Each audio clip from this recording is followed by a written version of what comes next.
এই জাতিকে কিভাবে দমাবেন? পানি ছেড়েছেন, বন্যা হয়েছে। ব্যক্তিগত উদ্যোগে এবং সম্মিলিত প্রচেষ্টায় দেশবাসীর পাশে নৌকা নিয়ে হাজির। স্পিডবোট লাগবে?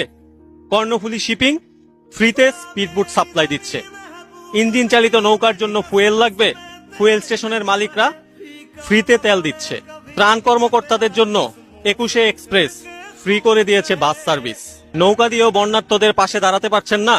কোনো চিন্তা নেই, প্রবাসী সেফটি ইনস্ট্রাকশন ফ্রিতে হেলিকপ্টার সার্ভিস দিচ্ছে। মোবাইলে চার্জ নাই? টাওয়ার কর্তৃপক্ষ ফ্রিতে সবার মোবাইলে চার্জ দেওয়ার ব্যবস্থা করে দিচ্ছে। টিম চলে গিয়েছে। বিকাশ, নগদ, পাঠাওয়ের মতো বড় বড় প্রতিষ্ঠানগুলো সব এমপ্লয়ীদের একদিনের বেতন করে বন্যার্তদেরকে সাহায্য করছে। এই জাতিকে এত সহজে দামানো যাবে না। এই জাতি হেরে যাবে না।